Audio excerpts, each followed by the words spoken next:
जय कुंज विहारी जय राधा माधव जय कुंज विहारी जय गोपी जनवल्लभ जय गिरिवरधारी जय गोपी जनवल्लभ जय गिरिवरधारी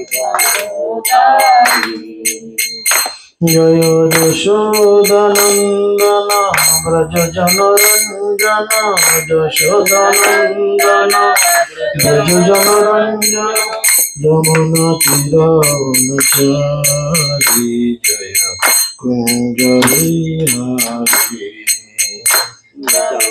यमुना तीरावनचारी जय कुंज विहारी जय राधा माधव जय कुंज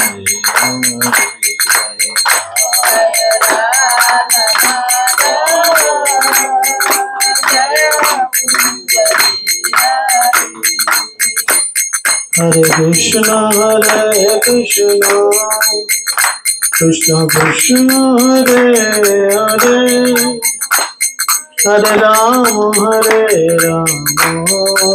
राम राम हरे हरे हरे कृष्ण कृष्ण कृष्ण हरे हरे हरे राम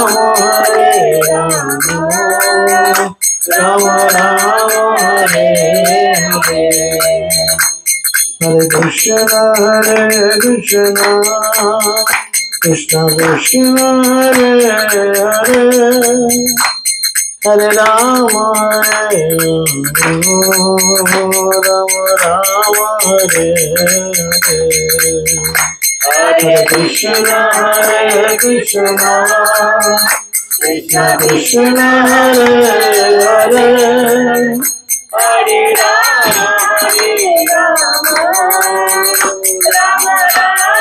हरे हरे जय राधा माधव जय राधा माधव जय राधा माधव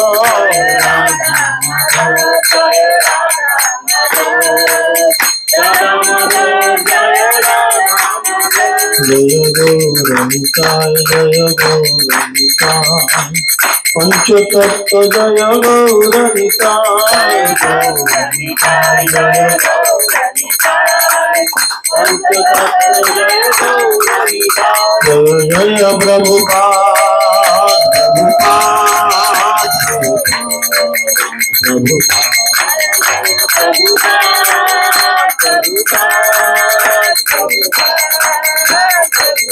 जय जय गुरुदेव गुरुदेव गुरुदेव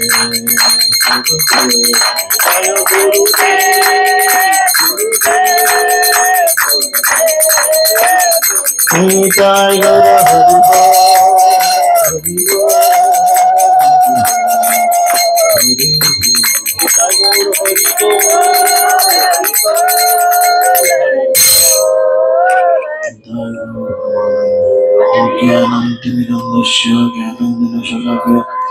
चक्षुरुन्मिलितं येन तस्मै श्रीगुरवे नमः विष्णुपादाय कृष्णपृष्ठाय भूतले श्रीमते जयपताका स्वामिनिति नामिने नमाचार्यपादाय निताय गौरदाय नगरग्रामतारिणे नमो विष्णुपादाय कृष्णपृष्ठाय भूतले श्रीमते भक्तिवेदान्त स्वामिनिति नामिने नमस्ते सरस्वती देवे गौरवाणी प्रचारिणे निर्विशेष शून्यवादे पश्चात्तदे कारिणे जय श्री कृष्ण चैतन्य प्रभु नित्यानंद श्री अद्वैत गदाधर शिवासदि गौर भक्तवृंद हरे कृष्ण कृष्ण कृष्ण कृष्ण हरे हरे हरे राम राम राम राम। ओम नमो भगवते वासुदेवाय। ओम नमो भगवते वासुदेवाय। ओम नमो भगवते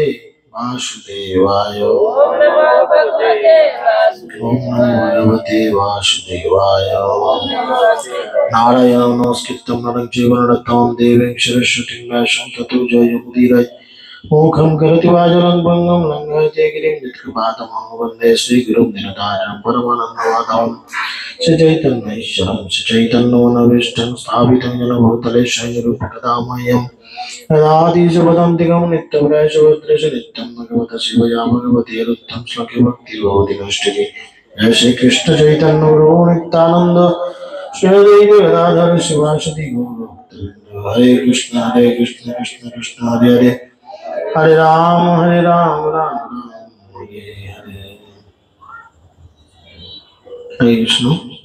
সকলকে আন্তর্জাতিক কৃষ্ণ ভবনামৃত সংঘ তথা ইস্কন নামকটার পক্ষ থেকে প্রীতি শুভেচ্ছা ও অভিনন্দন। গতদিন আমাদের পরমারাধ্য গুরু মহারাজ শ্রীমৎ জয়প্রদ গোস্বামী গুরু মহারাজের ৭৬তম আবির্ভাব তিথি গেছে। আপনারা সকলেই জানেন গুরুদেবের চরণ প্রার্থনা করতে হয় এবং গুরুদেবের কাছে সবসময় নিজেকে সব থেকে ছোট এবং মূর্খ বা অজ্ঞানী বলে ঘোষণা করা বা মনে করা উচিত। এবং ভক্তি রসামৃত সিন্ধু যে গ্রন্থ রয়েছে, যেটি রূপ গোস্বামীপাদ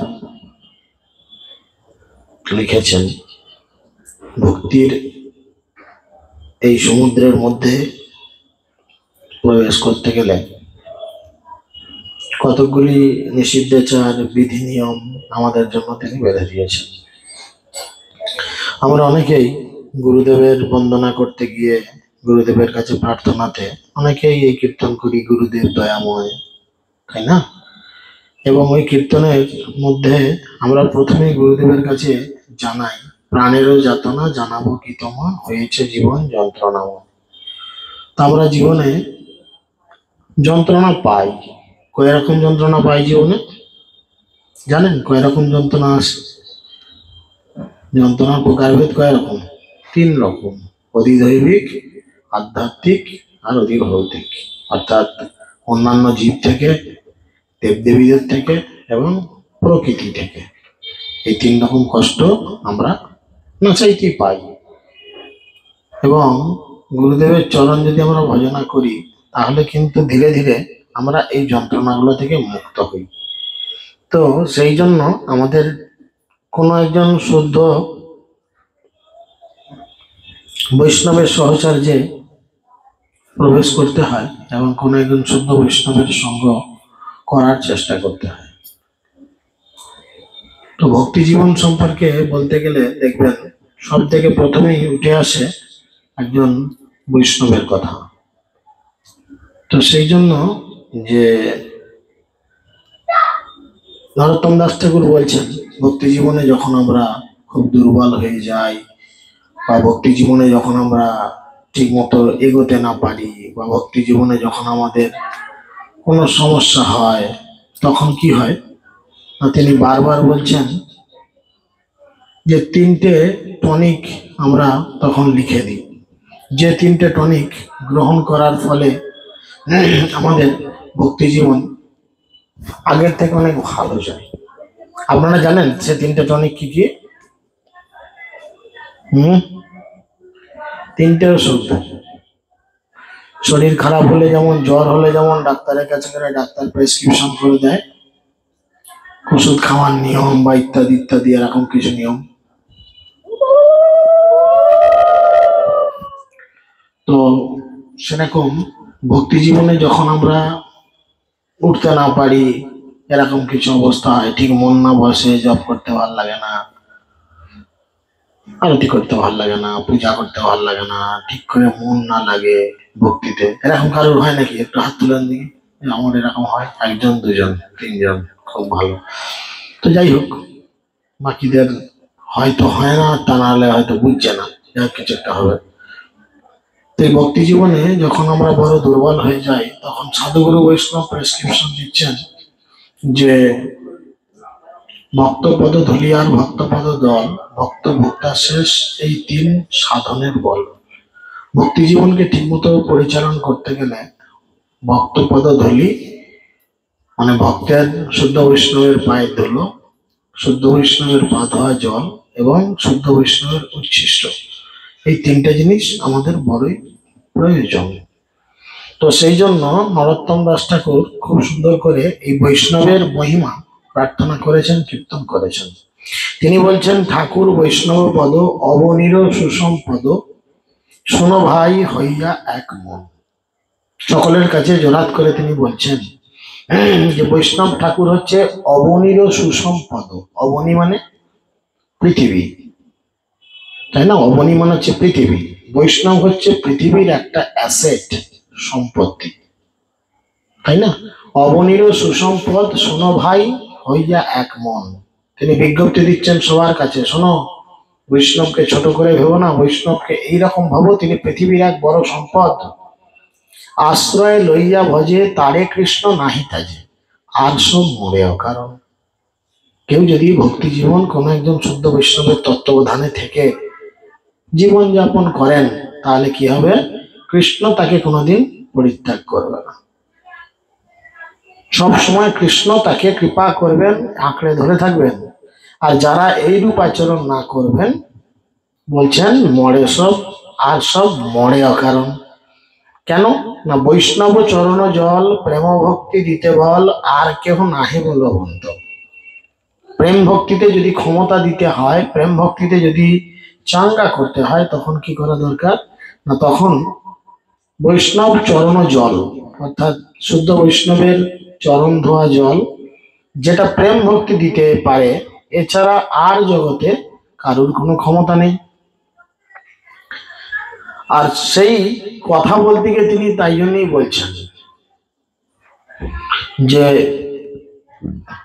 মেয়েদের এখন আধুনিক যুগে মেয়েরা নিজেদের সুন্দর করে সাজানোর জন্য কিসের প্রয়োজন পড়ে?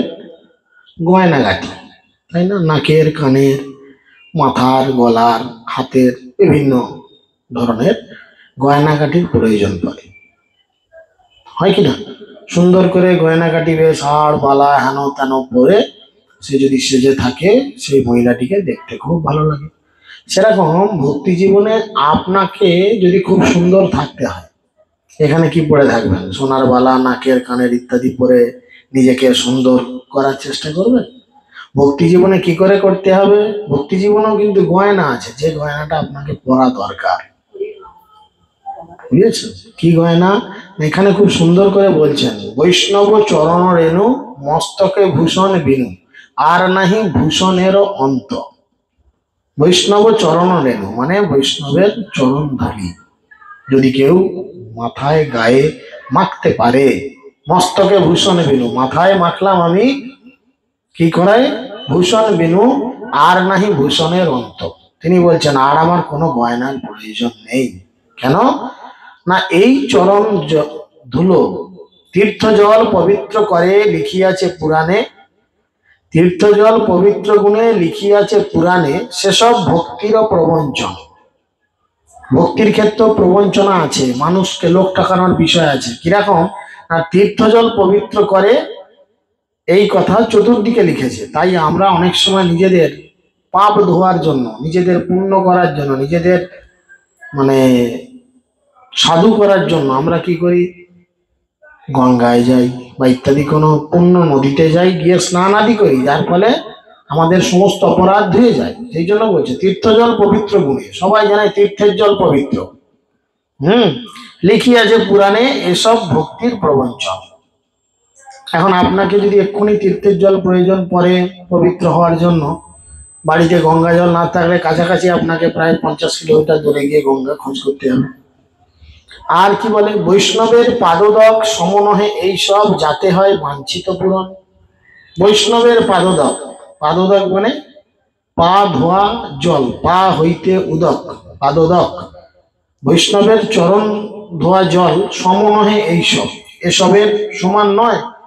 এর থেকে অনেক বেশি কিছু ভাইটাল যাতে হয় বাঞ্ছিত পূরণ, যার ফলে জীবনের সব বাঞ্ছিত পূরণ হয়।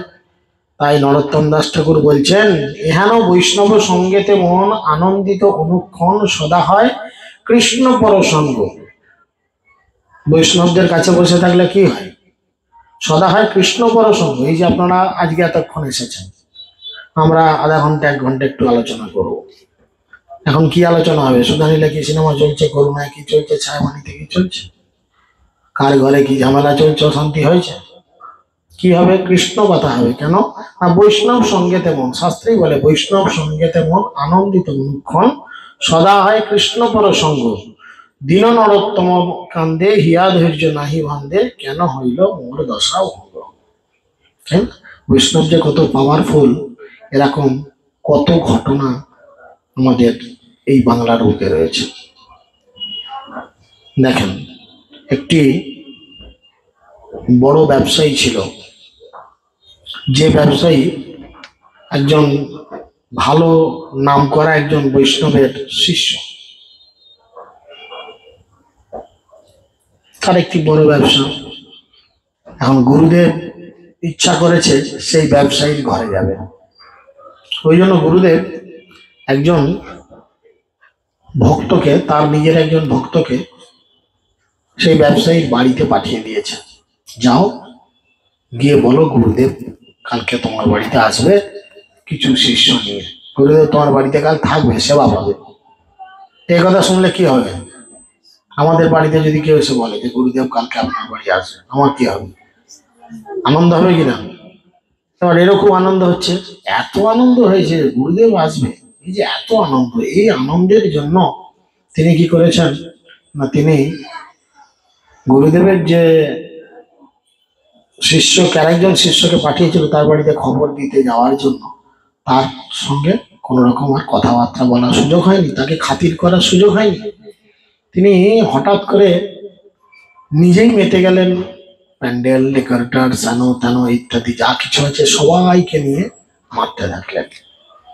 আর এরকম পরিস্থিতিতে একদিনের ঘটনা কি হলো না, ওই শিষ্যের প্রতি তিনি কিন্তু বেখেয়াল হয়ে গেলেন। তার ফলে সেই শিষ্য অনেকক্ষণ দাঁড়িয়ে থাকলেন, দেখলেন কালকে গুরুদেব আসবে বলে এ তো খুব আনন্দ। গুরুদেবের নাম হচ্ছে রামানুচার্য। রামানুচার্য আসবেন বলে এর খুব আনন্দ। তাই তিনি কি করলেন, কিছুক্ষণ দাঁড়িয়ে থেকে তিনি তার গুরুদেবের আশ্রমে ফিরে চলে আসলেন। আর গুরুদেব হচ্ছেন অন্তর্যামী। গুরুদেব কিছুক্ষণ পরে তার শিষ্যকে জিজ্ঞেস করলেন যে, আচ্ছা তুমি যে ওখানে গেছিলে, আমার যাওয়ার খবর দিয়ে এলে, তো এতে তার রিপারকেশন কি? বলো গুরুদেব উনি তো খুব আনন্দিত হয়েছেন, আপনি যাবেন যখন বলেছি তখন উনি এত আনন্দ হয়েছেন যে ওনার দোকানেই বসে বসে উনি ডেকোরেটরসকে ফাইনাল করে দিলেন, বাজার দোকান মুদিখানা ইত্যাদি যা আছে সকলকে ফাইনাল করে দিলেন। তো এমত অবস্থায় আপনার যে পজিশন হয়ে আছে, তো উনি একটা কাজ শুরু করতে ভুলে গেছেন। জিজ্ঞেস করেছেন তোমায় কিছু খাতির যত্ন করেছে নাকি? বললো না না না, উনি আপনি যাবেন বলে খুব মেতে রইলেন, যার জন্য আর আমার দিকে মনোনিবেশ করতে পারেননি। বললো ভালো কথা, ঠিক আছে। গুরুদেব কিছুক্ষণ মৌন থাকার পরে তিনি ঘোষণা করলেন, তুমি এক কাজ করো, ওই বড়লোক বাড়ির পাশেই আমার আর একজন খুব গরিব শিষ্য রয়েছে, তার নাম লক্ষ্মী দেবী। তার কাছে কিছু বলার দরকার নেই, চলো কালকে আমরা এই বড়লোক শিষ্যের বাড়িতে না গিয়ে এই গরিব শিষ্যের বাড়িতে চলে যাই। তো রামানুজাচার্য হঠাৎ করে তার সঙ্গে অনেক ভক্ত নিয়ে, মানে একজন গুরুদেব গেলে যেমন 20-50 জন লোকজন থাকে, সেরকম ভক্ত নিয়ে তিনি কি করলেন, সঙ্গে সঙ্গে সেখানে পৌঁছে গেলেন তার স্ত্রীর মানে লক্ষ্মী দেবীর কাছে। আর লক্ষ্মী দেবীর কাছে পৌঁছে যাওয়া মাত্রই তিনি তো গুরুদেবকে দেখে খুব আনন্দিত হলেন। আনন্দিত হওয়ার সাথে সাথে তিনি গুরুদেবকে এবং তার সমস্ত শিষ্যবর্গকে বললেন, আপনারা এখানে বসুন, আমরা কিছুক্ষণ পর আপনাদের জন্য খাবার দাবারের ব্যবস্থা করছি। এদিকে তিনি ছিলেন খুব গরিব, বাড়িতে না আছে চাল ডাল, না আছে কিছু রেশন দোকান। তিনি কি করেছেন, কিছুক্ষণ পর সেখান থেকে বেরিয়ে গিয়ে পাশে একটি মুদির দোকান আছে, সেই মুদিখানায় গিয়ে মুদির দোকানে তার কাছে কিছু চাল ডাল আটা ইত্যাদি যা কিছু লাগে গৃহস্থের, সেগুলো চেয়েছেন। আর এই মুদির দোকানদার ছিলেন খুব কামুক প্রকৃতির একজন ব্যক্তি।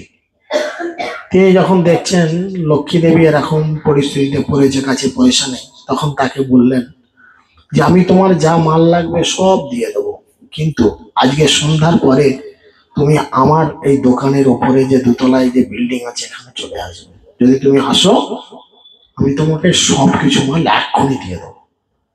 তো সেই স্ত্রী বললেন যে আমি তো একজনের বিবাহিত পত্নী, তো আমি তাকে বিষয়টা জানাই, তো আপনি এখন দেন, আমি অবশ্যই চেষ্টা করব। বলে সে মালপত্র নিয়ে চলে এসছে। এসে তার স্বামী ভিক্ষা করে খায়, তাকে বলেছে ঘটনা। সে তখন বলছে ঠিক আছে, তুমি যখন মাল নিয়ে এসেছো গুরুদেবের সম্মান রাখার জন্য, তুমি যেও। এখন দেখুন গুরুদেব কিভাবে তার শিষ্যকে রক্ষা করেন, আবার গুরুদেব কিভাবে পরিস্থিতিকে হ্যান্ডেল করেন সমস্ত জায়গায় না গিয়ে। এখন তিনি সকলকে প্রসাদ পাওয়াচ্ছেন। গুরুদেব অন্তর্যামী, গুরুদেব কিন্তু বুঝতে পারছেন যে আমার এই শিষ্য এত কিছু মাল জোগাড় করার ক্ষমতা তার নেই। এই যে 50-60 জন খাবে, এত কিছু চেলাই ব্যবস্থাপনা এরা কোথা থেকে করবে, টাকা পয়সা নেই, কিছু নেই। কিছুক্ষণ পরে প্রসাদ পাওয়ার পরে তখন সে খুব কান্নাকাটি করছে, প্রসাদ দিচ্ছে কান্নাকাটি করছে। তখন শঙ্করাচার্য জিজ্ঞেস করছেন, তার শিষ্যকে জিজ্ঞেস করছেন গুরুদেব যে আচ্ছা বিষয়টা কি। দেখুন বৈষ্ণবের কাছে সত্যি কথা বলা উচিত, শাস্ত্র সিদ্ধান্ত। তখন তিনি নিঃসংকোচে বলেছেন। তখন গুরুদেব তার বাকি শিষ্যদের দেখাচ্ছে, দেখো নিজের গুরুদেবকে সন্তুষ্টি বিধান করার জন্য তিনি নিজের সর্বস্ব কিছু দিয়ে দিতে রাজি হলেন। আর গুরুদেবের কর্তব্য কি, তার শিষ্যকে রক্ষা করা। কিভাবে রক্ষা করবে? গুরুদেব তখন বললেন ঠিক আছে, তুমি যখন কথা দিয়েছো ওই মানুষটির কাছে যাবে, তুমি অবশ্যই যাও। তবে তোমার বাড়িতে আজকে একটু ভোজ হচ্ছে, তো বাড়িতে একটু নিমন্ত্রিত হলে, ভোজ হলে একটু খাবার দাবার ভালো মন্দ হলে পাশাপাশি বাড়িতে 2-1 জন দেয়। তা তুমি এক কাজ করো, আমার এই উচ্ছিষ্ট প্রসাদ টিফিনে করে নিয়ে যাও। আগে তাকে খাওয়াবে, বলবে এটা গুরুদেবের প্রসাদ, তারপরে যা হবে হোক। লক্ষ্মী দেবীর মনে বড় আশা যে গুরুদেব আমাকে রক্ষা করবে। গুরুদেবের এঁঠোকাটা পাতের যা উচ্ছিষ্ট একটা টিফিনে নিয়েছেন, নিয়ে সন্ধ্যায় সেই ব্যক্তির বাড়িতে তিনি গিয়ে হাজির হয়েছেন। আর হাজির হওয়ার সাথে সাথে তিনি দরজা খুলে তাকে খাতির করে ঘর ঢুকিয়েছেন। আর ঘর ঢোকানোর পরে জিজ্ঞেস করছে এত দেরি করলে, আমি তোমার জন্য সন্ধ্যা থেকে দাঁড়িয়ে আছি, ইত্যাদি ইত্যাদি বললে। গুরুদেব ছিলেন, সবাই গেল, ঘরের কিছু কাজ ছিল, আসছি। বলো টিফিনে কি এনেছো? বললো তোমার জন্য একটু প্রসাদ এনেছি, আজ বাড়িতে ভোজ হয়েছে তো তোমার জন্য প্রসাদ এনেছি। বললো দিও। যেমনি দিয়েছে, সে তো কামুক দৃষ্টিতে মেয়েটিকে দেখছে, হাউ হাউ করে প্রসাদ খেয়ে নিয়েছে। আর সেটা শুধু প্রসাদ নয়, মহাপ্রসাদ, বৈষ্ণবের উচ্ছিষ্ট মহাপ্রসাদ। যেমনি প্রসাদ একটু একটু করে খেয়েছে, আর ওনার মানসিকতার পরিবর্তন হচ্ছে। যখন টোটাল প্রসাদ খাওয়া হয়ে গেছে, তখন সেই কামুক ব্যক্তিটি জোরহাত করে সেই মেয়েটির চরণে পতিত হয়ে কান্না করছে আর বলছে যে আমি সত্যি খুব বাজে মানুষ, আমি তোমার প্রতি খুব নোংরা দৃষ্টিতে এইভাবে আচরণ করেছি, আমার মানসিকতার জন্য আমি খুব লজ্জিত, তুমি কৃপা করে আমাকে ক্ষমা করো, দিয়ে প্রণাম করলো। এটা হচ্ছে বৈষ্ণবের উচ্ছিষ্টের কোয়ালিটি, উচ্ছিষ্টের গুণ। তিনি এই যে বৈষ্ণবের ঠোঁট, এটা যে কোনো পরিস্থিতিকে কন্ট্রোল করে। এটা একটা টনিক, এটা একটা ওষুধ, কিন্তু সেই বিশ্বাস সহকারে গ্রহণ করা উচিত। দ্বিতীয়বার কি হলো না, দ্বিতীয়বার এরকম একটা পজিশনে তিনি পড়েছেন। এই গুরুদেব একবার বাংলাদেশে গেছেন, আর বাংলাদেশে গিয়ে দেখছেন সেখানে একটা ব্রাহ্মণ পাড়া, আর যথারীতি দেখবেন ব্রাহ্মণেরা একটু নিজেদের বিদ্যে বুদ্ধি ইত্যাদি জাহির করতে চায়, যে আমরা একটু বুঝি, আমরা একটু দেখাই ইত্যাদি জাহির করতে চায়। তো সেই জন্য তিনি কি করেছেন, সেখানে পৌঁছানোর পরে ব্রাহ্মণ সমাজের সঙ্গে বিভিন্ন বিষয়ে তর্কাতর্কি হচ্ছে, কিন্তু কেউ কিছু মেনে নিতে চাইছে। কিসের ঘন্টি বাজছে এখন? তো হ্যাঁ,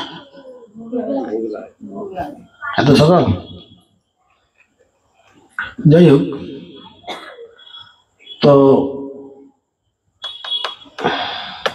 সেখানে পৌঁছানোর পরে তিনি কি করেছেন, বৈষ্ণব সমাজ এই ব্রাহ্মণ সমাজকে বোঝানোর চেষ্টা করছেন, কিন্তু কিছুতেই বুঝছে না, কিছুতেই বুঝছে না। যাই বলছে তাতেই তর্কাতর্কি করছে, তাতেই উল্টো পাল্টা বুঝছে। এক সময় গুরুদেব তার অ্যাসিস্ট্যান্টকে জিজ্ঞেস করলো, আচ্ছা কুরেশ, খোঁজ নিয়ে দেখো তো এইসব গ্রামের ব্রাহ্মণ গুলো কোথায় স্নান করে, বুঝেছেন?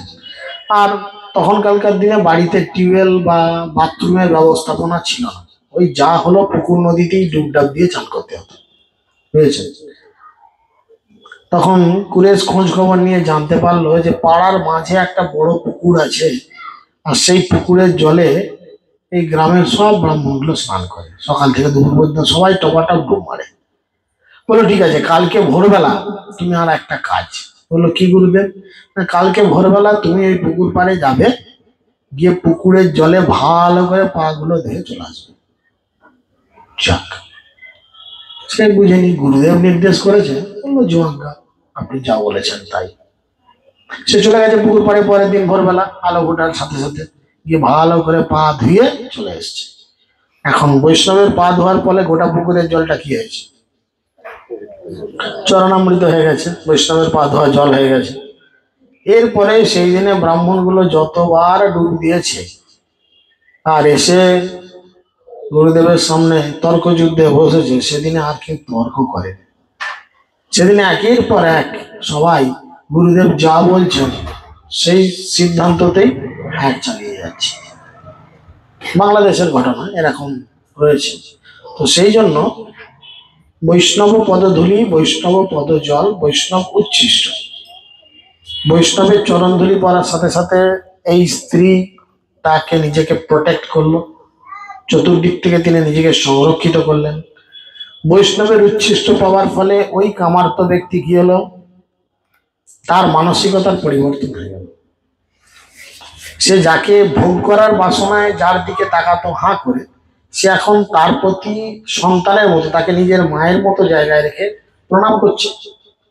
তৃতীয় উদাহরণে কি হলো না, যারা তর্কাতর্কি করে বুঝতে চাইছে না কিছুতেই, এই যে গীতা ভাগবত অনেকের মাথায় ঢুকে না, ভালো লাগে না, কি যে বলে সংস্কৃত বকর বকর বকর বকর, একবার এরকম সাইজ করে যেখানে ডুব মারতে হবে, যেখানে ডুব মারতে হবে, তাহলে কিন্তু ধীরে ধীরে ধীরে ধীরে মাথা খুলবে। সেই জন্য খুব সুন্দর করে বলছে, ঠাকুর বৈষ্ণবগণ করিয়েই নিবেদন মোবর অধম দুরাচার, দারুণ সংসার নিধি তাহে ডুবাইল বিধি, কেসে ধরি মরে করো পার। এই সংসার কারাগার থেকে বা এই সংসার দাবানল থেকে বা এই সংসার অরণ্য থেকে, এটাকে বলছে একটা পুকুর বা একটা বড় সমুদ্রের সঙ্গে তুলনা করছি। আপনি সাঁতার জানেন না, জলে পড়ে গেছেন, কি হবে? ডুবে যাবেন না ভাসবেন? ডুবে যাবেন। এখন আপনাকে বাঁচাতে গেলে কি ধরে তুলতে হবে? যে ডুবে যাচ্ছে তার সামনাসামনি গিয়ে তার হাতটা ধরে তুলতে পারবেন? সে তো আপনাকে আরো চাপটে ধরবেন, দুজনেই ডুবে যাবেন একসাথে। পেছন দিক থেকে তাকে ধরতে হবে, তাই না? মহিলা হলে মাথার চুল যদি বড় থাকে, চুলের মুঠি ধরে দূর থেকে টেনে টেনে আনতে হবে। হবে কিনা? সেই জন্য বলছেন, দারুণ সংসার নিধি তাহে ডুবাইল বিধি। কৃষ্ণকে ভুলে গেছি, যার জন্য সংসার নামক অরণ্যে আমাকে ডুবিয়ে দেওয়া হয়েছে, আর ডুবিয়ে দিয়ে বিধি ডুবিয়ে কি করেছেন, সেখানে আমাকে হাবুডুবু খাওয়াচ্ছে। এখন তুমি কি করো, কেসে ধরি মরে করো পার। কেসে ধরি রয়েছে, ভক্তদের পেছনে রয়েছে ধরবার জিনিস, ধরে পার করো, তাই না? কেসে ধরি মরে করো পার, বিধি বড় বলবান না শুনে ধর্ম জ্ঞান সদাই কর্ম পাশে বান্ধে। বিধি, আমরা বলি না বিধির বিধান, এই বিধি যিনি আমাদের কর্মের ফল অনুযায়ী আমাদের জীবন নির্ধারণ করেন। বিধি বড় বলবান, না শুনে ধর্ম জ্ঞান। সে উল্টো পাল্টা কোনো কথা বিধি শুনতে চায় না, সদাই কর্ম পাশে বাঁধে। সব সময় সে কি করে, কর্ম ফল দিয়ে আমাদের বেঁধে রাখে।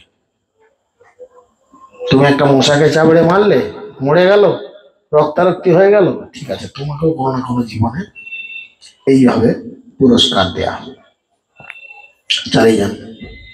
তুমি অন্য কোনো ভুলভাল কাজ করলে তার জন্য রেডি থাকে একদম, সে কোনো শোনে না।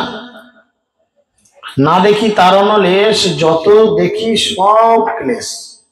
তিনি বলছেন না দেখি তারণ লেশ, এখান থেকে উদ্ধার পাওয়ার কোন রকম আশা নেই।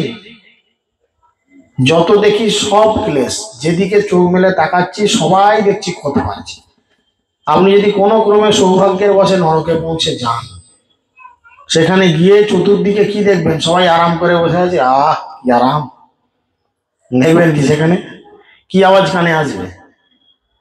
হ্যাঁ, আর্তনাদ আসবে কিনা, চিৎকার, আর্তনাদ, কান্না কাটি, বাবরে মারে, মরে গেলুম, ফাটিয়ে দিল, ফুটিয়ে দিল, শুধু এই চলছে কানের কাছে।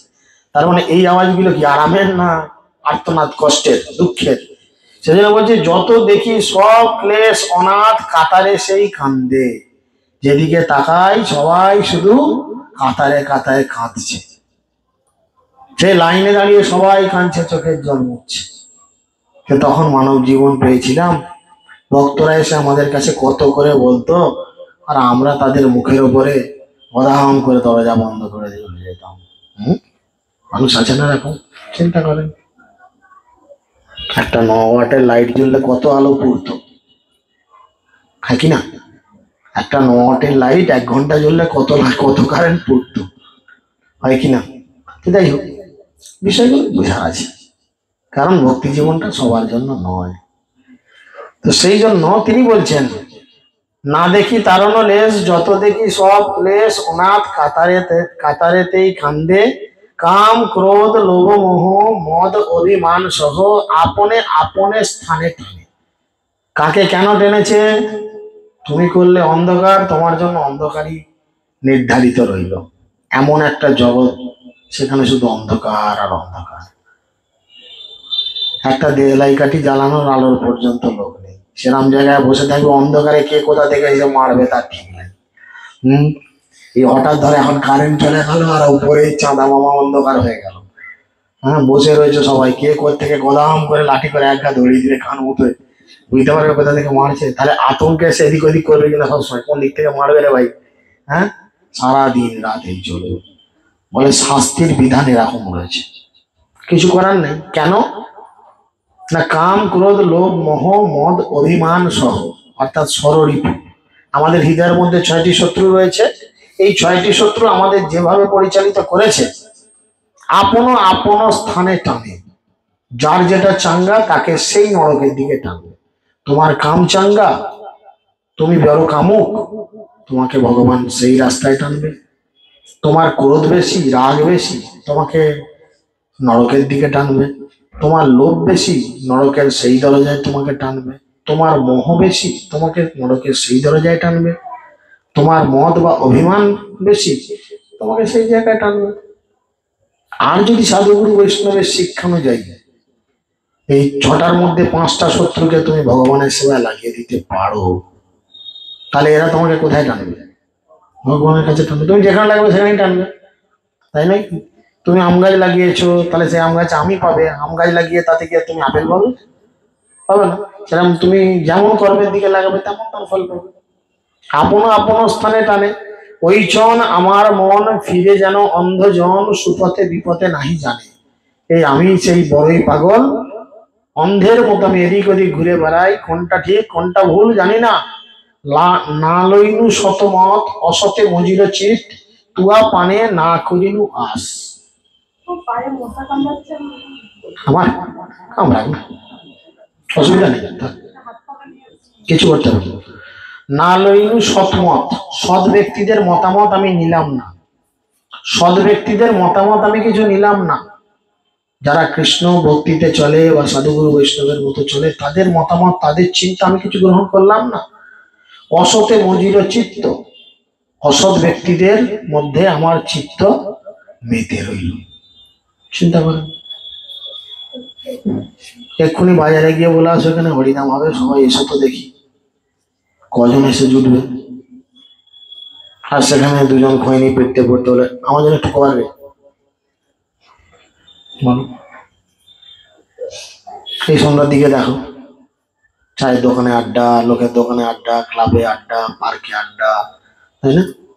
গলিতে গলিতে চতুর্দিকে আড্ডা, কিন্তু কৃষ্ণ ভক্তির আড্ডা কয়টা জায়গায়? কারণ সবার জন্য সেদিন অসৎ মজির চিত্ত তুয়া পানে না করিনু আস। আমি বৈষ্ণবের প্রতি কোন রকম আশা রাখলাম না। নরোত্তম দাসে কয়, দেখি শুনে লাগে ভয়, তরাইনু নিজ নিজ পাশ। তাই বলছেন আমি নিজেই নিজের চরণ বা নিজেই নিজের পায়ে কুরুল মারলাম। এইবার করুণা করো বৈষ্ণব গোসাই, পতিত পাবন হেতু তোমা বিনে কেহ নাই। যাহারা নিকটে গেলে পাপ যায় দূরে যায়, এমন দয়াল প্রভু কেবা কথা পায়। গঙ্গার স্পর্শ হইলে পশ্চাতে পাবন, দর্শনে পবিত্র করো এ তোমার গুণ। হরিস্থানে অপরাধে তাহে হরি নাম, তোমার স্থানে অপরাধে নাহি কয়ারান। তোমার হৃদয়ে সদা গোবিন্দ বিশ্রাম, গোবিন্দ কহেন মম বৈষ্ণব পরাণ। প্রতি জন্মে করি আশা চরণের ধুলি, নরোত্তম দাস কান্দে আপনারে বলি। তাই জন্য তিনি বৈষ্ণবের কাছে প্রার্থনা করছেন যে তুমি হচ্ছ পতিত পাবন। এই জগতে অধপতিত মানুষদের যদি কেউ উদ্ধার করতে পারে তা কেবলমাত্র তুমি। যার নিকটে গেলে পাপ দূরে যায়। কেন পাপ কি করে দূরে যাবে? এমন দয়ালু প্রভু কেবা কথা পায়, মানে গঙ্গার স্পর্শ হলে তবে আপনার পাপ দূরে যায়। শুদ্ধ বৈষ্ণবের কোয়ালিটি কি না, তাকে দর্শন করা মাত্র তোমার কি হবে? সমস্ত কিছু পবিত্র হয়ে যাবে। হরিস্থানে অপরাধে তাহে হরিনাম। ভগবানের চরণে যদি কোনোদিন কোনো অপরাধ হয়, হরিনাম করলে হয়তো সেই অপরাধ খণ্ডন হয়ে যায়, কিন্তু তোমার স্থানে অপরাধ নাহিক এড়ান। কিন্তু তোমার চরণে যদি কোনোদিন কোনো অপরাধ হয়, সেই অপরাধ সহজে এড়ানো যায় না। কিভাবে এড়াতে হয়? কিভাবে এড়াতে হয়? যেমন বৈষ্ণব অপরাধ করেছিলেন মহাপ্রভুর সময়কালে চপাল গোপাল, আপনারা সকলেই জানেন। তারা শিবাসঙ্গনের বাইরে কি করেছিলেন? মরার মাথা, সিঁদুর, মাংস, খাড় কাটা, মদের বোতল ইত্যাদি যেগুলো দেবদেবী পূজায় লাগে, তারা বাড়ির বাইরে রেখে দিয়েছিল। কেন না, মহাপ্রভু প্রতিদিন সন্ধ্যায় ঢুকে তার পারিষদ বর্গকে নিয়ে দরজা দিয়ে দিতেন, দিয়ে ভেতরে খোল করতাল বাজিয়ে হরিনাম চলতো, লাফালাফি হাসাহাসি ইত্যাদি চলতো। লোক কিউরিসিটি বাড়তো মনে মনে, কি হচ্ছে কি হচ্ছে কি হচ্ছে, কিন্তু কেউ দেখতে পেত না। যার জন্য মনে মনে বড় রাগ হতো, মনে মনে বড় রাগ হতো। হয়ে কি হতো, এসে তার বাড়ির সামনে অত্যাচার করতো। একদিনের ঘটনা এরকম যে চপাল গোপাল দুজন মিলে শ্রীবাসঙ্গনে শ্রীবাস ঠাকুরের বাড়ির সামনে ওই সব নোংরা জিনিস রেখে দিয়েছে। আর সকালবেলা ঘুম থেকে ওঠার পরে যখন শ্রীবাস ঠাকুর দরজা খুলেছেন, খুলে দেখছেন এইসব জিনিসপত্র ঘরের সামনে পড়ে আছে। অন্যান্য মানুষরা কি করতো? চেঁচামেচি করতো, গালিগালাজ দিত, এই কে রেখে গেছিস হেন তেন। তিনি চিৎকার করে বলতে লাগলেন পাড়ার বয়স্ক মানুষদের ডেকে, দেখুন আমি সত্যি কোনো ভালো ভক্ত নয়, আমি ভক্তির আড়ালে কি করি দেখুন, আমি হরিনাম কিছু করি না, এই সব মদ মাংস মরার মাথা ইত্যাদি নিয়ে আমার কাজ, এই হচ্ছে আমার আসল পরিচয়। নিজেকে ছোট করলেন। তখন দেশের যে সমস্ত বড় বড় লোকজন ছিলেন, বয়স্করা ছিলেন, তারা বুঝতে পারলেন যে না, একে তো আমরা গোড়াপদ দেখছি, তো মানুষটি এরকম নয়। ভক্তি জীবনে এগুলো আছে, তুমি ভালো কাজ করবে, তোমার ভালো সহ্য করতে না পেরে কেউ তোমার নামে দুর্নাম করবে, তোমাকে খারাপ সাব্যস্ত করার জন্য উঠে পড়ে লাগবে, তোমার নামে উল্টোপাল্টা কথা বলবে। কিন্তু যারা চেনার তারা ঠিক চিনবে, রতনে রতন চেনে, সেটা হচ্ছে বিষয়। তো সেই জন্য তখন পাড়ার লোকজন বললো না এটা ওর কাজ নয়, তখন পাড়ার লোকজনই নিজেরা সব পরিষ্কার করে দিলেন। আর এই বৈষ্ণবের চরণে অপরাধের ফলে চপাল গোপালের গায়ে হলো কুষ্ঠ, যে কুষ্ঠ আর সারে না।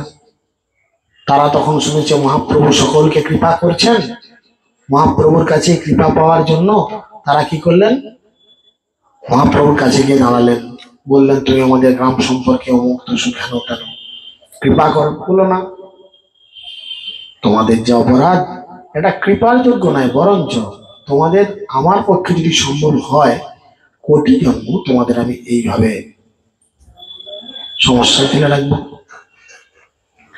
তো এই কথা শোনার পরে তাদের বড় মনে দুঃখ হলো, এবং মনে দুঃখ হওয়ার পর তারা কি করেছেন, কিছুতেই উদ্ধার পাচ্ছেন না, মহাপ্রভুকে জিজ্ঞেস করলেন যে এর থেকে উদ্ধার হওয়ার পথ কোথায়। তখন মহাপ্রভু বললেন কি না, কাঁটা পায়ে ফুঁকলে কি স্কন্ধে বার হয়? পায়েতে যদি তোমার একটা কাঁটা ফুঁকে, সেই কাঁটাটা কি কাঁধ দিয়ে বেরোবে? কোন দিক দিয়ে বেরোবে? যেই দিকে কাঁটাটা ফুঁকেছে সেই দিক দিয়ে তো কাঁটাটা বেরোবে, নাকি না? সেরকম তুমি যার কাছে অপরাধ করেছো, যে মুখ দিয়ে অপরাধ করেছো, যেভাবে অপরাধ করেছো, তার কাছে গিয়ে ওই মুখ দিয়ে তার গুণগান করো, তার কাছে ক্ষমা প্রার্থনা করো। বৈষ্ণব কখনো কারোর অপরাধ গ্রহণ করেন না। একথা শোনার পরে তখন চপাল গোপাল কি করেছেন, দুজনে গিয়ে তখন শ্রীবাস ঠাকুরের চরণে পতিত হয়েছেন, এবং শ্রীবাস ঠাকুর তখন তাদের অপরাধ ক্ষমা করে দিয়ে তাদের দুজনকে কুষ্ঠমুক্ত করে দিয়েছেন। তাই বলছে যে তোমার স্থানে অপরাধ নাহিক এরান, কেন না তোমার হৃদয়ে সদা গোবিন্দ বিশ্রাম, ভগবান শুদ্ধ ভক্তের হৃদয়ে বিশ্রাম করেন, রেস্ট নেয়, রেস্ট রুম। গোবিন্দ কহেন মম ভক্ত পরাণ, গোবিন্দ বলেন বৈষ্ণব হচ্ছে আমার পরাণ, অর্থাৎ আমার প্রাণ। তাই নরোত্তম দাস ঠাকুর বলছেন প্রতি জন্মে করি আসা চরণের ধুলি, আমি যেন প্রত্যেক জীবনে বৈষ্ণবের চরণ ধুলি পাই। নরোত্তম করে দয়া আপনারে বলি, কিরূপে পাইব সেবা মুই দুরাচার, শ্রী গুরু বৈষ্ণবের অতি না হইল আমার। কি করে আমি সেবা করার সুযোগ পাবো? কারণ বৈষ্ণবের প্রতি আমার ভালোবাসা জন্মালো না, গুরুদেবের প্রতি আমার শ্রদ্ধা জন্মালো না, তাহলে আমার কি করে সেবা হবে? অশেষ মায়াতে মন মগ্ন হইল, বৈষ্ণবেতে লেশ মাত্র রতি না জন্মিল।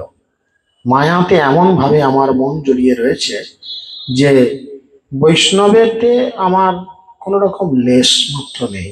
আমার শোনার অত বা তার সঙ্গে দেখা করার জন্য অথবা তার কাছাকাছি বসে অন্তত একটু কথোপকথন হওয়ার মতো পজিশন পর্যন্ত আমার ইচ্ছা জন্মালো না। বিষয়ে ভুলিয়া অন্ধ হইনু দিবা নিশি, গলে ফাঁস দিতে ফিরে মায়া সে পিসাছি। বিষয়ে মজে গেছি। ওই গুরুদেব দয়াময় কীর্তনে বলছে শ্রীকৃষ্ণ ভজিতে নাহি চাহে মতি, বিষয় ভোগেতে প্রবল আসক্তি। শ্রীকৃষ্ণ ভজনা করতে আমার কিছুতেই মতি মন চায় না, আর বিষয় ভোগে প্রবল আসক্তি। চিন্তা করেন, এই সব বসে রয়েছে, এক্ষুনি যদি টোটো করে হাঁটতে পারে লক্ষ্মী ভান্ডারের টাকা এক্ষুনি 5,000 টাকা দেওয়া হবে, গার্লস স্কুলে চলে এসো, এক্ষুনি আধ ঘন্টার মধ্যে যারা দেবে তাদেরই 5,000 টাকা করে অ্যাকাউন্টে ঢুকে ব্যাস, আজকে বসে এখানে একটা মেয়ে ছেলেকে বসে রাখতে পারবে? অসম্ভব ব্যাপার। এক্ষুনি ছুটবে সব, রইলো ঝোলা চললো বলা, আগে 5,000 টাকা নে, তারপর বউকে কালকে পেটে দেবো, নাহলে আবার সামনে সপ্তাহে। চিন্তা আছে কিনা? বিষয়ের প্রতি আমরা আসক্ত হচ্ছি কিনা? আমরা দোকান খুলছি, দোকানে গিয়ে ধূপ দেখাচ্ছি, এই এর কথাই চিন্তা করো। সকাল থেকে বিকাল, বিকাল থেকে রাত দোকানে, যার জন্যই হোক, পেটের জন্যই হোক, সংসার চালানোর জন্য, যে জন্যই হোক, যতটা আমি দোকানের প্রতি আসক্ত, সেই আসক্তটা কি আমার ভগবানের প্রতি আছে? নাই। আছে কি? ভাবতে হবে। কেন আমি ভক্তিতে ব্যাক গিয়ার মারছি, কেন আমি ভক্তিতে উঠতে পারছি না? আমার নিজের পেট পূজার জন্য আমি যতটা তৎপর হয়ে আছি, খাওয়াতে একটু 19-20 হলে আমার মাথায় আগুন জ্বলে যাচ্ছে, অথচ ভগবানের জন্য চিন্তা করছি শুধু নকুল দানা আর খটখটে বাতাসা। সুভাষ কুণ্ডুর দোকানে? বলো। চিন্তা করো, এটা জাগতিক মানুষের অবস্থা কিনা। এই দেখো না, কাদের বাড়ির মন্দির? তোমাদেরই নাকি? এদের বাড়ির? চিন্তা করো, তুলসীকে ভগবানের মাথায় চাপিয়ে দিয়েছে। হ্যাঁ, চলে যা, খাবি খা, মানবি মান, আমার বাবু জুটেছে এইটাই, আমি গরিব মানুষ। অনেকে বলে না আমরা গরিব মানুষ, গরিব বলি বেশি বদমাস। দেখবে ভুলও করবে, সংশোধনও হবে না, আর গরিবের দোহাই দেবে। তুলসী স্থান ভগবানের চরণে, এখানে রেখেছে তুলসীকে ভগবানের মাথায়। পায়ের জুতো পা থেকে নিয়ে মাথায় নিয়েছে, তাহলে পা গোল বলবে না, তাকে ছাগল বলবে রে ভাই। ভক্তি জীবন আমরা এতদিন রয়েছি, এতদিন চালাচ্ছি, কেন না মায়া। বাবু এটা কি করবো তাহলে, 2000 টাকা দাম কি 1000 টাকা দাম, আগে টাকাটা ভাবছি। ভক্তিটা নষ্ট হচ্ছে এটা ভাবছি না, এটা কি করবো তাহলে, আবার নতুন আনতে গেলে এটা তো ফেলে দিতে হবে, কেউ তার কিনবে না, টাকাটা চলে যাবে। তার থেকে এটার উপরেই তুলসীকে গুঁজে দিতে হবে। যা, আরে এই ভুলটা তো 99.99টা হিন্দুদের বাড়িতে হয়, তাই না? মুসলিমরা ধর্ম সম্পর্কে যতটা কনসাস, যদিও ওরা অপরাধ বেশি করে, কিন্তু ধর্মটাও কিছুটা হলো ভালো করে, অন্তত হিন্দুদের তুলনায় করে, যেটুকু করে। হিন্দুদের ততটাই কিন্তু অধঃপতন। আজকে একাদশী কে কে করেছেন একটু হাত তোলেন। খুব ভালো, অনেকেই আছে করেননি। ব্রতের মধ্যে শ্রেষ্ঠ ব্রত একাদশী, তাই না? চিন্তা করে, ব্রতের মধ্যে শ্রেষ্ঠ ব্রত একাদশী। আমরা সন্তানের ভালোর জন্য ষষ্ঠীর বার করছি, নীলের বার, লালের বার করছি, আবার বিপদ তাড়াচ্ছি। জ্যৈষ্ঠ মাসে তো বোধহয় বিপদ তাড়ায় নাকি? হ্যাঁ, কোন মাসে? রথের পর। যাই হোক, তো তাহলে বছরে কোনো না কোনো টাইমে আমরা ইত্যাদি ইত্যাদি পালনই করছি, কিন্তু সমস্ত ব্রতের মধ্যে শ্রেষ্ঠ ব্রত হচ্ছে একাদশী। আমরা সেই একাদশী ব্রত করছি। সেটা তো পরের কথা, খাওয়া তো পরের কথা। একাদশীর নিয়ম তো না খেয়ে থাকা। প্রথম নিয়ম হচ্ছে একাদশী নির্জলা করা, না পারলে সজলা, না পারলে সফলা। এটা হচ্ছে একাদশীর নিয়ম। একাদশী মানে অতিরিক্ত জপ, বেশি করে কৃষ্ণ কথা শ্রবণ, এবং বৈষ্ণবেদের সঙ্গে একটু বেশি ওঠা বসা। এটা হচ্ছে একাদশীর নিয়ম। কিন্তু আমরা একাদশীতে কি করছি? বড় চর্চা, বড় নিন্দা, হ্যাঁ, কুমড়ো তরকারি লুচি ছিঁড়ে খেয়ে ফেললুম চবাং চবাং করে, ব্যাস। ওটা একাদশী না, ওটা আটাদশী। একাদশী পঞ্চশস্য বর্জন কজন করে? একাদশী তো অতিরিক্ত জপ। কতজন বলো 32 মালা জপ কতজনের হয়েছে, কমপ্লিট হয়েছে কতজনের? একাদশী 32 মালা জপ করেন কয়জন আছে? কমপ্লিট হয়েছে?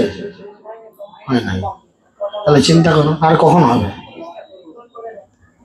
আর কখন হবে? তাহলে আমাদের কি করে কমপ্লিট হলো বলো? সারাদিন আমাদেরও তো ব্যস্ততা, কি করে কমপ্লিট হলো বলো? ডপিং তো নয়, ব্যাগেতেই আছে, কি করে হয়ে গেল বলো? কি করে কমপ্লিট হলো বলো? 2 শ্লোক।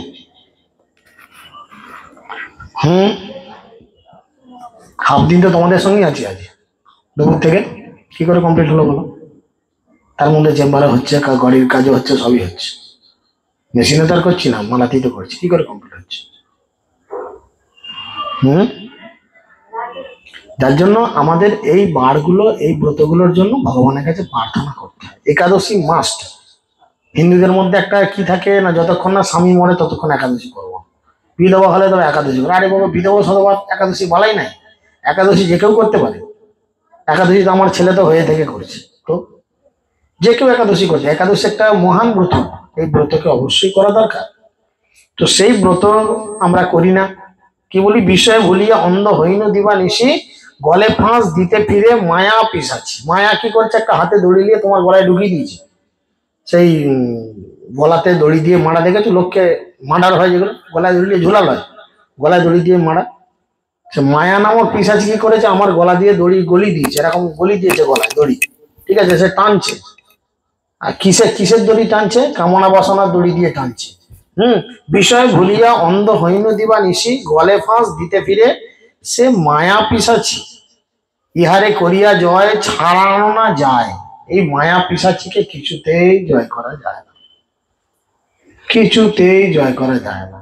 লোকে বলবে বাবু ছেলেটার পরীক্ষাটা হোক, তারপরে আমি না হয় ভক্তি ভজন করবো ভালো করে। ব্যাস, মেয়েটার বিয়ে দিই তারপরে করবো। মেয়ের বিয়ে হয়ে গেল, ব্যাস এবার জামাই আসছে। প্রভু, সকালবেলা একটা করে ডিম সেদ্ধ না দিলে জামাই তো রেগে লাল হয়ে যাচ্ছে। জামাই একটু বুড়ো হোক। বুড়ো বলতে কি আজ বললি কাল বুড়ো হয়ে যাবে? তারও তো 15-20 বছর টাইম লাগবে, তবে তো সে জামাই বুড়ো হবে। আর বুড়ো হলেই যে সে ডিম সেদ্ধ খাওয়া ছাড়বে তার কোনো মানে আছে? এই করতে করতে কি হলো, হ্যাঁ নাতি নাতনি হোক তারপর। এবার নাতি নাতনি হলো, তাদের ছেলে পুলে বাগানো, তাদের তেল মাখানো, এই সেই হেন তেন, বাগালি করতে করতে দিন শেষ। এধারে মেঘে মেঘে কিন্তু অন্ধকার অনেক দূর হয়ে গেছে, তোমার বয়স হয়ে গেছে 60-70। এবার আর তোমার কিছু ভাল লাগছে না। বার্ধক্যে করিব ভজন এবে করি দেহ সুখ, এ কথা নাহি বলে বৃদ্ধজন এ দেহ শতা বদন। বুড়ো হব, বুড়ো বয়সে সাধন ভজন করবো, আমরা এটা ভাবি। কিন্তু বুড়ো বয়সে যদি ভালো করে সাধন ভজন হতো তাহলে কিন্তু লক্ষ্য করেন, আমরা স্কুলে ছেলে মেয়েদের কেন পাঠাই? পড়াশোনা শেখার জন্য, জীবনে কিছু অন্তত ডাক্তার ইঞ্জিনিয়ার প্রফেসর বা কিছু অন্তত করে দেখানোর জন্য। তাহলে জীবনে স্ট্যান্ড করার জন্য, জীবনে এস্টাবলিশ হওয়ার জন্য আমরা ছেলে মেয়েদের কখন থেকে পাঠাই? বুড়ো বয়সে পাঠাই না? একদম পাঠাই কিনা ছেলেবেলা থেকে? তবে কিনা সে একটা জায়গায় স্ট্যান্ড করতে পারে। আর ভক্তি ভজনও যদি এরকম জায়গা আমরা ধরে নিই, তার বেলায় কেন বুড়ো বয়সটাকে বেছে নেবো? মাথার চুল পাকুক, দুটো দাঁত পড়ুক, চোখে একটু কম দেখি, কানে একটু কম শুনি, তখন গিয়ে কিনা হরিনাম করবো? বলো। কাঁচায় না নোয়ালে বাঁশ, পাকায় করে টাঁস টাঁস। কাঁচা বাঁশকে বাঁকালে কাঁচা বাঁশ আকার দেয়, যেমন করে বাঁকাবে সে বাঁকবে। আর পাকা বাঁশকে একটু বাঁকাতে গেলেই কি হবে? ফটাস করে ভেঙে যাবে, বাঁকবে না তো পরের কথা, ফেটে চৌচির হয়ে যাবে। যা, সেরকম বুড়ো বয়সে চাপ দিলে অবস্থা হবে। হায়রে করিয়া জয় ছাড়ানো না, ইহারে করিয়া জয় ছাড়ানো না যায়, সাধু কৃপা বিনা আর নাহিক উপায়। তাই এই মায়ার গলায় যে ফাঁস পড়িয়েছে, সাধুগুরু বৈষ্ণবের কৃপা না হলে এই ফাঁস গলা থেকে খুলবে না। খুলবে? ডাক্তারবাবু, আমি কিছুদিন মদ ছাড়তে পারছি না, কিছুদিন মদ বিড়ি ছাড়তে পারছি না। কি করে ছাড়লে বা বলো? কেউ মেরেছে ধরেছে? কেউ মেরেছে ধরেছে? মাছ ছাড়া ভাত ওঠে না। তাহলে এখন কেউ খাচ্ছিস? কুমড়োর তরকারি ভাত সব সব যাচ্ছে, কেউ খাচ্ছ? কি করে হচ্ছে? সাধুগুরু বৈষ্ণবের কৃপায় সব হয়ে যায়। অদশদর্শী প্রভু পতিত উদ্ধার, এইবার নরোত্তমে করহ বিস্তার। তাই বলছেন তুমি হচ্ছ অদশদর্শী। ভগবান যেমন, ভগবানের এক নাম হচ্ছেন অদশদর্শী, ভগবান কারুর দোষ দেখেন না। বৈষ্ণব তেমন কারুর দোষ দেখেন না, তাই তাকে বলছে অদশদর্শী প্রভু পতিত উদ্ধার, এইবার নরোত্তমে করহ নিস্তার। আমরা যদি এরকম অদশদর্শী হতে পারি তবে আমাদের কৃপা হবে। তো সেই কৃপা করার জন্য সেই চপাল গোপাল কি করেছিলেন? ঘুরতে ঘুরতে ঘুরতে ঘুরতে ওই বৈষ্ণব অপরাধ থেকে মুক্ত হয়েছিলেন। হয়ে তারা দুজনে একসাথে কি করলেন? শ্রীবাস ঠাকুরের কাছ থেকে দীক্ষা নিলেন এবং দুজনের খুব সুন্দর একটি নামকরণ হলো। একজনের নাম দেবকী, একজনের নাম নন্দন। দেবকী নন্দন দুজনের নাম হলো। আর দুজনে খুব সুন্দর করে সারা জীবনের জন্য বৈষ্ণব বন্দনা করলেন, এটা আমাদের নামক পরিচয় বইতে রয়েছে। বৃন্দাবনবাসী যত বৈষ্ণবের গণ, প্রথমে বন্দনা করি সবার চরণ। বারবার কারণ তিনি আগে থেকেই বলে দিচ্ছেন, কারণ বৈষ্ণব চরণে অপরাধ করার ফলে বিভিন্ন দেবদেবীরা কিরকম ভাবে ফাঁসাদে পড়েছে সেটা তারা খুব ভালোভাবে আগে থেকে বুঝেছেন, জেনেছেন। জানার ফলে কি করেছেন তিনি আগে থেকে, নীলাচল বাসী যত মহাপ্রভুর গণ, ভূমিতে পড়িয়া বন্দ সবার চরণ। নবদ্বীপবাসী যত মহাপ্রভুর ভক্ত, সবার চরণ বন্ধ হইয়া অনুরক্ত। মহাপ্রভুর ভক্ত যত গৌর দেশে স্থিতি, সবার চরণ বন্ধ করিয়া প্রণতি। যে দেশে বা দেশে বৈশে গৌরাঙ্গের গণ, উরুদবাহু করি বন্ধ সবার চরণ। হইয়াছেন হইবেন প্রভুর যত দাস, সবার চরণ বন্ধ দন্তে করি ঘাস। ব্রহ্মাণ্ড তারিতে শক্তি ধরে জনে জনে, এ বেদ পুরাণে গুণ গাই যে বা শুনে। মহাপ্রভুর গণ সব পতিত পাবন, তাই লবে মুই পাপি লইনু শরণ। বন্দনা করিতে মুই কত শক্তি ধরি, তম বুদ্ধি দোষে মুই দম্ভ মাত্র করি। তথাপি মুখের ভাগ্য মনের উল্লাস, দোষ কমি মধমে কর নিজ দাস। সর্ববাঞ্ছা সিদ্ধি হয় যমবন্ধ ছুটে, জগতে দুর্লভ হইয়া প্রেম ধন লুটে। মনের বাসনা পূর্ণ অচিরাতে হয়, দেবকী নন্দন দাস এই লোভে কয়। তিনি কি বলছেন? বৈষ্ণবের কৃপা হলে যমবন্ধ ছুটে। আপনি যমরাজের কবল থেকেও ধীরে ধীরে ধীরে ধীরে মুক্ত হতে পারবেন যদি বৈষ্ণব কৃপা আপনার কপালে এসে জুটে। তাই বৈষ্ণব কৃপা পাওয়ার জন্য কি করতে হয় না, বৈষ্ণবের বন্দনা করতে হয়। তাই প্রত্যেক দিন এই বৈষ্ণব বন্দনা আমাদের উচিত। ভোরবেলা পদ্মার্থ মাঝে মধ্যে বলেন আমাদের সকলকে যে প্রত্যেক ভক্তের উচিত প্রত্যেক দিন সকালে মঙ্গল আরতির পর 10 বিধ নাম অপরাধ ধাম অপরাধ করার পরে, ঠিক আছে, জপ করার পূর্বে এই বৈষ্ণব বন্দনাটি কীর্তন করা। কারণ যদি আমাদের জ্ঞানে অজ্ঞানেও কারোর চরণে কোনো অপরাধ হয় তাহলে কিন্তু ভক্তি হরে কৃষ্ণ হয়ে যাবে। তাই এই অপরাধ থেকে নিজেদের মুক্ত করার জন্য অবশ্যই আমাদের এইভাবে বৈষ্ণব বন্দনা করা উচিত, যার ফলে আমরা মহাপ্রভুর কৃপা পাওয়ার জন্য বৈষ্ণবের কৃপা তার আগ্রে পাই। হরে কৃষ্ণ কৃষ্ণ কৃষ্ণ হরে হরে, হরে রাম রাম